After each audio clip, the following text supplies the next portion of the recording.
So hello and welcome guys, स्वागत है आप सभी लोगों का लीगलपीडिया की ब्रांड न्यू वीडियो में।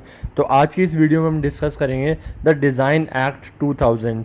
तो आइए शुरू करते हैं और देखते हैं कौन कौन से टॉपिक्स हम इस वीडियो में कवर करने जा रहे हैं। सबसे पहला टॉपिक हम कवर करेंगे इंट्रोडक्शन टू डिज़ाइन लॉ, फिर brief introduction to related international treaties and convention, third definitions, fourth registration of designs and procedure, fifth cancellation of registration of design, sixth piracy of registered design and remedies, and seventh overlapping between designs, copyrights and trademark. तो आइए शुरू करते हैं। तो हमारा सबसे पहला topic आता है introduction to design law. The design act in India protects only those design. India का जो डिज़ाइन एक्ट है सिर्फ उन्हीं डिज़ाइंस को प्रोटेक्ट करता है जो आप सामने अपनी आईज से देख सकते हो, या फिर जो जो उसकी ब्यूटी को डिफाइन करे किसी भी प्रोडक्ट की, जो एस्थेटिक इन नेचर हो, सिर्फ वही इंडिया में प्रोटेक्ट किए जा सकते हैं। पहले डिज़ाइन लॉ इंडिया में डिज़ाइन एक्ट 1911 के हिसाब से देखा जाता था। साथ साथ गवर्नमेंट ने ये भी नोटिस किया कि डिज़ाइन एक्ट 1911 के आने के बाद से साइंस और टेक्नोलॉजी में बहुत ही ज़्यादा ग्रोथ हुई, और ये लगने लगा कि इसे मतलब ये ग्रोथ है इसको मेंटेन करने के लिए एक अच्छा लीगल सिस्टम चाहिए, एक अच्छा प्रोटेक्शन लॉ चाहिए। तो उसके लिए बहुत ज़रूरी हो गया था नया डिज़ाइन एक्ट आना। तो 2000 में नया डिज़ाइन एक्ट आया जो इंटरनेशनल लॉ के हिसाब से ही बनाया गया था, और जिसने डिज़ाइन एक्ट 1911 को रिपील कर दिया और रिप्लेस कर दिया। अभी करंटली इंडिया में डिज़ाइन एक्ट 2000 के हिसाब से डिज़ाइन को देखा जाता है। अगला हमारा टॉपिक आता है brief introduction to related international treaties and conventions. बहुत सारे इंटरनेशनल ट्रीटीज़ और कन्वेंशन हुए तब जाके इंटेलेक्चुअल प्रॉपर्टी राइट्स को अपनी असली राइट्स मिली थी।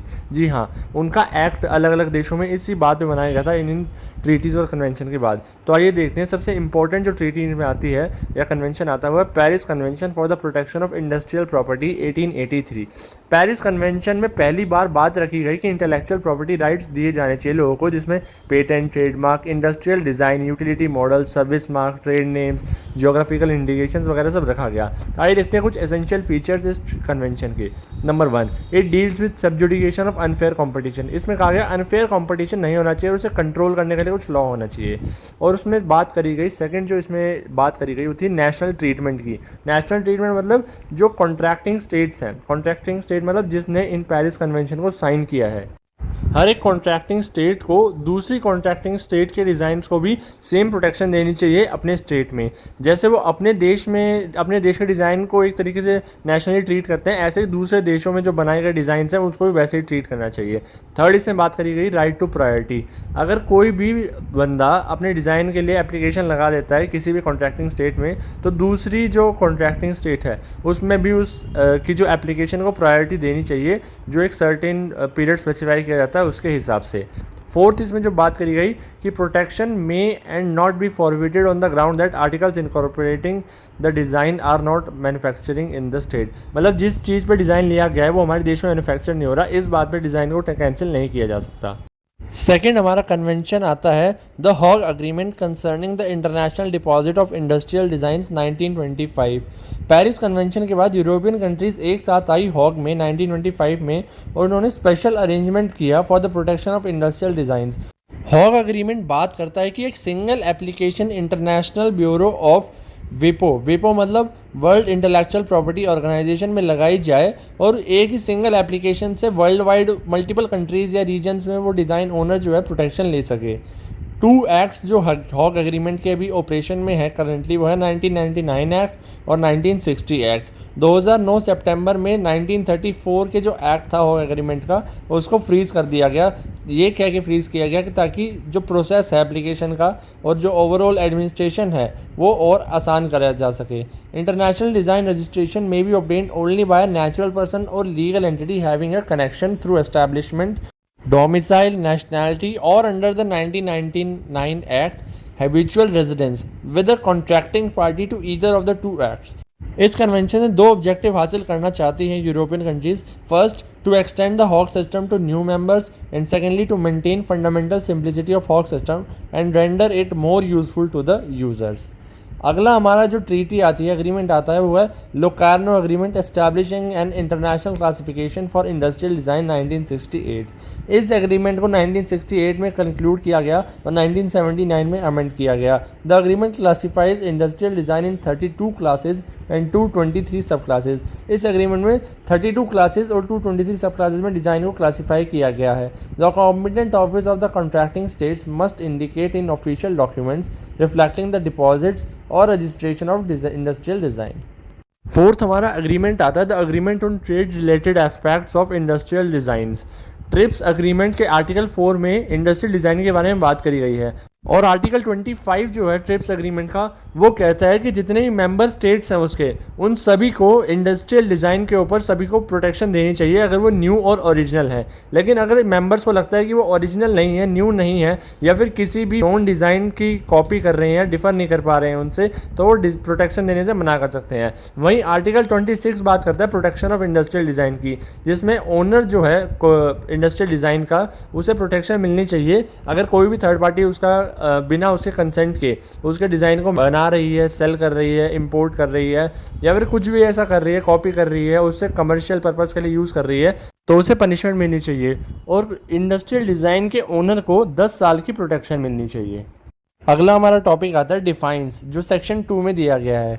सबसे पहली डिफाइन आती है सेक्शन 2A, जो आर्टिकल को बताता है। आर्टिकल मींस कोई भी एक ऐसी चीज़ जो मैन्युफैक्चर की जा सकती है आर्टिफिशियली या पार्शली आर्टिफिशियली जो हो, और जो पार्टली नेचुरल भी हो सकती है, and includes any part of an article capable of being made and sold separately. अगली डिफाइन आती है सेक्शन 2C में, जो डिफाइन करता है कॉपीराइट को। Copyright means any exclusive right to apply a design to any article in any class which the design is registered। अगली हमारी डिफाइन आती है सेक्शन 2D में, जो डिज़ाइन को डिफाइन करता है। Design means only the features of shape, configuration, pattern, ornament और कॉम्पोजिशन ऑफ लाइन्स और colours apply to any article whether in 2 dimensional और 3 डायमेंशनल और in both forms by an industrial process और means whether manual, mechanical और chemical, separate और combined, which is finished article appeal to and are जज solely by the I.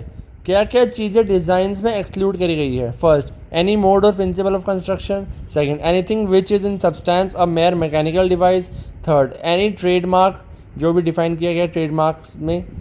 Fourth, property marks. Fifth, any artistic work as defined in clause C of section 2 of copyright act. अगली important define आती है section 2G में, जो original को define करता है in relation to design. It means originating from the author of such design and includes the cases which though old in themselves yet are new in their application. अगली important define आती है section 2J में, जो define करता है proprietor of a new original design. इसमें 3 point बताए गए हैं। नंबर 1, जो ऑथर है डिज़ाइन का, जो दूसरे के लिए किसी के लिए काम कर रहा है, उसे गिना जाएगा। सेकंड, अगर कोई एक ऐसा पर्सन है जिसने right to apply for the design acquire कर लिया है, उसे माना जाएगा। और third, in any other case, कोई भी ऑथर ऑफ द डिज़ाइन या फिर कोई ऐसा जिसने right to apply the design has devolve from the original proprietor upon any other person includes that other person. अगला हमारा टॉपिक आता है registration of designs and procedure, जो सेक्शन 3 से 9 और सेक्शन 16 एंड 21 में दिया गया है। डिज़ाइन एक्ट 2000 में रजिस्ट्रेशन ऑफ डिज़ाइन जो है उसे नेगेटिव वे में बताया गया है। सेक्शन 4 ऑफ डिज़ाइन एक्ट 2000 में बताया गया है कौन कौन से डिज़ाइन नॉन रजिस्ट्रेबल होंगे। Number 1, it is not new और ओरिजिनल, कोई भी ऐसा डिज़ाइन जो न्यू नहीं है या ओरिजिनल नहीं है। सेकंड, जो पहले ही पब्लिक में ना आ गया, अगर पहले ही पब्लिक में डिस्क्लोज कर दिया आपने डिज़ाइन किसी भी फॉर्म में, तो वो नहीं माना जाएगा। थर्ड, अगर कोई भी ऐसा डिज़ाइन है जो ऑलरेडी एग्जिस्टिंग डिज़ाइन से डिस्टिंग्विश नहीं कर पा रहा है, उसे भी रजिस्टर नहीं किया जाएगा।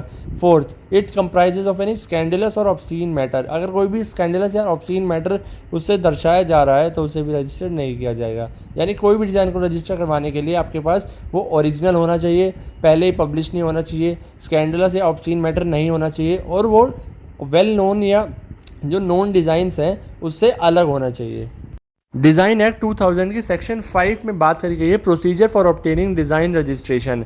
नंबर 1, पहले तो सबसे पहले डिज़ाइन जो चाहता है कि मेरे इस चीज़ पे डिज़ाइन मिले किसी भी आर्टिकल पे, तो वो कंट्रोलर के पास एप्लीकेशन लगाता है।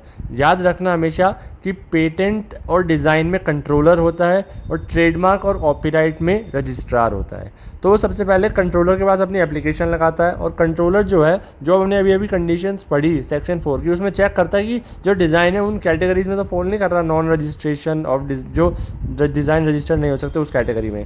फिर जो है एप्लीकेशन जो है सबमिट कर दी जाती है और अपनी फ़ीस पे कर दी जाती है। उसके बाद अगर डिज़ाइन जो है, पहले ये देखा जाता है किस क्लास में आप रजिस्टर करवा रखे हैं, क्योंकि आप एक क्लास से ज़्यादा क्लास में आप रजिस्टर नहीं करवा सकते अपना डिज़ाइन। अगर आपको डाउट हो रहा है कि कौन सी क्लास में आपका डिज़ाइन फॉल होता है, तो कंट्रोलर उसको डिसाइड कर लेता है इस क्वेश्चन में कौन सी क्लास में फॉल हो रहा है। उसके बाद अगर कंट्रोलर को सही लगेगा तो आपको डिज़ाइन पास कर देगा और रजिस्टर कर देगा। आपका डिज़ाइन रजिस्टर माना जाएगा from the date of application. लेकिन अगर आप कंट्रोलर को सही नहीं लगता तो आपका रजिस्ट्रेशन जो है डिज़ाइन का वो कैंसिल कर देगा। उसके बाद जो अग्रीव पर्सन है वो हाई कोर्ट में जाके अपील भी कर सकता है। लेकिन क्या होता है, कभी कभी एक डिफ़ॉल्ट या निगलेक्ट रह जाता है एप्लीकेशन में, जो एप्लीकेशन फॉर्म फिल कर रही है उसके द्वारा। तो कंट्रोलर जो है थोड़ा बहुत टाइम पीरियड स्पेसिफाई करता है कि आप अपनी एप्लीकेशन पूरी कर लीजिए। अगर उस टाइम पीरियड में आपने एप्लीकेशन पूरी नहीं करी तो भी आपका रजिस्ट्रेशन जो है कैंसिल कर दिया जाएगा। इंडिया के अंदर 4 डिज़ाइन ऑफिसेज हैं जो कहाँ पे हैं, कोलकाता, चेन्नई, मुंबई और न्यू दिल्ली। आप अपने टेरिटोरियल जुरिसडिक्शन के हिसाब से अपने जो नज़दीकी जो वो है आपका ऑफिस, वहाँ पे जाके संपर्क कर सकते हैं अगर आपको कोई भी डिज़ाइन में रजिस्टर करवाना है। उसकी एक एप्लीकेशन फ़ीस लगती है 1000 रुपीज़ की। और क्या क्या डिटेल्स प्रोवाइड करनी होती है, full name, address, nationality, photographs, drawings of the article in each pose, front view, back view, top view, bottom view, side view, मतलब एक तरीके से सब कुछ डिटेल देनी होती है डिज़ाइन के बारे में, और पावर ऑफ अटॉर्नी। अगला हमारा टॉपिक आता है cancellation of registration of design, जो सेक्शन 19 में दिया गया है। कोई भी पर्सन जो है इंटरेस्टेड है डिज़ाइन में किसी में, वो रजिस्ट्रेशन कैंसिलेशन के लिए पिटीशन फाइल कर सकता है। उसके बाद कंट्रोलर जो है वो डिज़ाइन को रजिस्ट्रेशन जो है उसका कैंसिल कर सकता है। किन किन ग्राउंड्स पे, आइए वो देख लेते हैं। नंबर 1 कि वो डिज़ाइन इंडिया में पहले से रजिस्टर्ड था। Second, it has been published in India और in any other country prior to the date of registration. Date of registration से पहले ही वो किसी और कंट्री में इंडिया में पब्लिश हो चुका है। थर्ड, डिज़ाइन जो है ओरिजिनल डिज़ाइन नहीं है या फिर न्यू डिज़ाइन नहीं है। फोर्थ, डिज़ाइन जो है नॉन रजिस्ट्रेबल है इस एक्ट के अंदर। या फिफ्थ, डिज़ाइन जो है क्लॉज डी में जो डिफाइन किया गया सेक्शन 2 में उसके अंडर फॉल नहीं कर रहा। Second, an appeal shall lie from any order of the controller under this section to the high court. अगर कंट्रोलर ने डिज़ाइन जो है रजिस्ट्रेशन कैंसिल कर दिया उसका, तो अग्रीव पर्सन जो है हाई कोर्ट में जाके अपील कर सकता है। अगला हमारा टॉपिक आता है piracy of registered design and remedies, जो सेक्शन 22 में दिया गया है। पायरेसी का मतलब होता है किसी भी रजिस्टर्ड प्रोप्राइटर के बिना कंसेंट या परमिशन से, आप बिना उसकी परमिशन से कोई भी उसका डिज़ाइन जो है यूज़ कर रहे हो, इलीगल यूज़ कर रहे हो, उसे सेल कर रहे हो और अपना पैसा कमा रहे हो, जबकि आपको पता है कि ऐसा यूज़ करना, पायरेसी जो करना है वो इलीगल है। डिज़ाइन एक्ट 2000 में बताया गया है कि इन्फ्रिंज करता है कोई भी अगर डिज़ाइन को किसी भी, तो सेक्शन 22 सब सेक्शन 2 में उसकी लायबिलिटी डिफाइन करी गई है। अगर कोई भी पर्सन डिज़ाइन को इन्फ्रिंज करता है तो उसे 25,000 फॉर एवरी ब्रीच कॉन्ट्रावेंट सम पे करना पड़ेगा, और जो टोटल अमाउंट है 50,000 से ऊपर नहीं जा सकता। इसी में रेमेडी क्या दी गई है कि जो रजिस्टर्ड डिज़ाइन का ओनर है वो रिकवरी ऑफ डैमेजेस के लिए अपील कर सकता है और इन्फ्रिंजिंग पार्टी को लायबल ठहरा सकता है। अगला हमारा टॉपिक आता है overlapping between designs, copyrights and trademark. सबसे पहले हम पढ़ेंगे ओवरलैपिंग बिटवीन डिज़ाइन और कॉपीराइट में कैसे ओवरलैपिंग होती है। किसी भी आर्टिकल में ड्यूअल प्रोटेक्शन या जो इशू है ओवरलैपिंग का डिज़ाइन और कॉपीराइट में, वो सेक्शन 15 ऑफ कॉपीराइट में बताया गया है। उस सेक्शन में कहा गया है कि अगर आपने कोई भी चीज़ डिज़ाइन एक्ट के अंदर रजिस्टर करवा लिया अपना आर्टिकल, तो उसके ऊपर फिर आपको कॉपीराइट नहीं मिल सकता, उसे कॉपीराइट एक्ट के अंदर रजिस्टर नहीं करवा सकते। और अगर आपने कोई भी ऐसी आर्टिकल को कॉपीराइट के अंदर रजिस्टर करवा रखा है और उसके बाद उसकी 50 टाइम से ज़्यादा कॉपीज़ निकाल ली है, उसे प्रोड्यूस कर लिया है 50 टाइम से ज़्यादा, तो उसको आप फिर डिज़ाइन एक्ट में रजिस्टर नहीं करवा सकते। अगला हमारा कंसेप्ट आता है ओवरलैप बिटवीन डिज़ाइन और ट्रेडमार्क। अब क्या होता है, जैसे शेप्स होती हैं, कलर्स होते हैं, अलग अलग चीज़ें होती हैं ना, ये ट्रेडमार्क में भी कवर होती हैं एज अ ट्रेड। क्योंकि वो ट्रेड के लिए यूज़ की जाती है और डिज़ाइन में भी कवर होती है अगर वो कुछ क्राइटेरिया फुलफिल कर दे।